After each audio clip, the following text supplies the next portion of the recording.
사도행전 16장 25절 읽도록 하겠습니다. 시작. 한밤중에 바울과 실라가 기도하고 하나님을 찬송하며 제자들이 일어났다. 네, 오늘 우리의 제목이 한밤중에 찬송하며입니다. 사실 이 말씀 가운데 나가는 거예요. 오늘 이 말씀을 우리 함께 나누고자 사실 포인트를 잡은 거예요. 바울과 실라는요, 지금 모진매와 고통으로 잠을 이루지 못할 때 그들은 하나님을 원망하거나 하나님께 불평불만을 하지 않았어요. 오히려 놀랍게도 그들은 하나님께 기도하며 찬양했다는 것이에요. 우리가 코로나19 이 시대에 고난받고 이런 거 중요하지 않다는 거예요. 고난받고 이런 거에 목매어 살아가지 않았으면 좋겠어요. 우리가 어떤 것을 기준으로 살아가야 되냐면 이 말씀이 아닐까 생각합니다.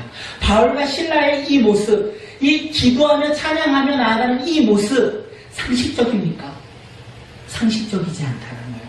아무리 제가 생각해봐도 매를 맞았어요. 그리고 감옥에 갇혔어요. 육체의 고통이 지금 계속 있어요.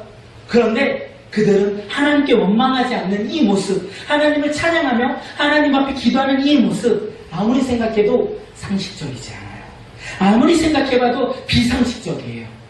그런데 그들이 왜 이렇게 비상식적이냐?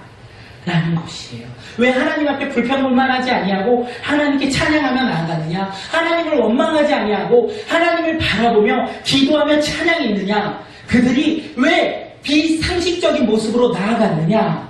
시편 말씀 함께 보도록 하겠습니다. 시편 42편 8절 함께 읽도록 하겠습니다. 시작. 그들이 여호와께서 그의 일자라를 베푸시고 밤에는 그의 찬송이 내게 있어 생명의 하나님께 기도하리로다. 바울과 실라의 생명이 누구한테 있는지 알았어요. 바울과 실라는 자신의 생명이 누구한테 있는지 알았다는 거예요. 이 고난의 때에도 그들은 생명의 하나님을 바라고 왔다는 것이에요. 그래서 그들은 기도했다는 것이에요. 생명의 하나님께 기도하며 나아갔다는 것이에요. 기도한 것뿐만 아닙니다. 그들은 한밤중에 찬송했어요. 사랑하는 성도님들, 그들이 희망이 있었겠습니까? 소망이 있었겠습니까? 그들 가운데 희망도 없고 소망도 없었다는 거예요. 그들 가운데는 현실적인 상황을 보면 고난과 고통과 절망과 이 어두움이 가득한 속에서 그들은 하나님께 찬양했다는 거예요. 비상식적이라는 거예요. 놀랍게도 그들은 하나님께 찬양하고 있었다는 것입니다. 이 모습을 보면 우리의 모습을 보았으면 좋겠어요. 우리도 절망 속에, 어려움 속에, 고난 속에서 우리는 어떻게 문제를 해결하고 사십니까? 아까 서론에도 말씀드렸어요. 우리의 지식과 우리의 지혜와 우리의 인맥과 우리의 경험으로 우리는 해결하고 살 때가 얼마나 많이 있습니까? 그런데 사도 바울과 실라가 오늘 우리에게 이야기해 주는 것이 무엇이냐면 해결할 수 있는 방법은 우리의 노력이 아니라 하나님이라는 것입니다. 그래서 그들은 기도하며 하나님께 찬양했다는 것이에요. 깜깜한 밤일 때 소망의 불빛도 희망의 불빛도 보이지 않는 이때에 기도하고 찬양하면 문제의 해결을 받고 나아갈 수 있다는 것을 우리에게 이야기하는 것이 아닐까 생각합니다. 그때 기도하고 어두운 가운데 절망 가운데 기도하고 찬양할 때 하나님께서 우리를 구원해 주신다는 것입니다. 함께 시편 50편 15절 읽도록 하겠습니다. 시작. 하늘나라에 나를 부르라. 내가 너를 건지리니 내가 나를 영화롭게 하리로다. 사랑하는 성도님들, 모든 일이 잘 될 때 기도하며 찬양하는 것은 누구나 할 수 있습니다. 불신자도 그렇게 믿음 있는 척 할 수도 있을 것 같습니다. 그런데 환난 가운데 한밤중 같을지라도 하나님을 찬양하며 하나님 앞에 기도하는 것은 하나님의 자녀인 성도들밖에 할 수 없지 않을까 생각합니다. 그 한밤중에 환난이 가득할 때 하나님을 의지하며 기도하며 찬양하는 성도들이 바로 저와 꿈꾸는 공동체가 되었으면 좋겠습니다. 아무리 어려울지라도 아무리 절망이 가득한 상황일지라도 하나님께 기도하며 하나님을 찬양하며 나아갈 때 하나님께서는 반드시 구원의 은혜로 우리 가운데 임하실 것이라는 것입니다. 믿으시니까 우리가 믿으며 나아갔으면 좋겠습니다. 그렇게 믿으며 나아가는 바울과 실라의 모습을 통하여 지금 제수들이 그 소리를 들었다는 거예요.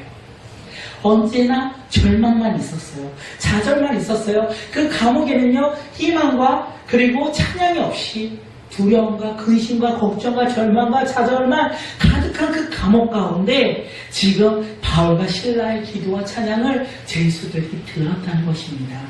다시 말해서 기도와 찬양을 들었다는 것은 희망과 소망의 소리를 지금 제수들이 들었다는 것입니다. 사랑하는 성도님들, 우리가 무엇을 하겠습니까? 우리가 이 세상 사람들에게 무엇을 전하겠습니까?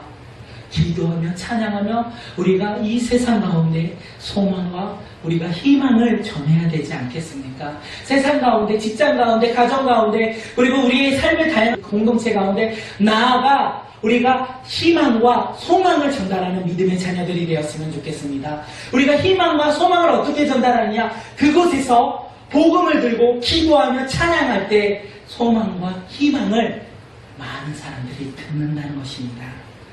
도무지 이해할 수 없는, 감당하기 힘든 상황 가운데 원망하지 아니하고 불평하지 아니하고 낙심하지 아니하고 하나님께 기도하며 찬양하는 이 모습을 통하여 예수님을 믿지 않는 사람들이 예수님을 믿으며 나아갈 수 있다는 것입니다. 우리가 그런 믿음의 자녀들이 되었으면 좋겠습니다. 코로나19 이때에 두려움이 가득할 이때, 근심과 걱정이 가득한 이때에 우리 하나님을 믿는 믿음의 성도들이 세상 가운데 나아가 기도하며 찬양하며 나아가는 믿음의 자녀들이 되었으면 좋겠습니다. 그래서 우리의 기도와 찬양으로 두려움이 용기로 변화되는 놀라운 축복이 있었으면 좋겠습니다. 절망이 희망으로 변화되는 놀라운 축복이 우리의 가정 가운데, 우리 꿈꾸는 교회 가운데, 우리의 직장 가운데, 우리의 삶의 다양한 공동체에 차고 넘쳐났으면 좋겠습니다. 그런 믿음의 걸음을 걷는 우리 꿈꾸는 공동체 되었으면 좋겠습니다. 우리 이 시간 함께 찬양하며 우리 나아가는 시간 갖도록 하겠습니다.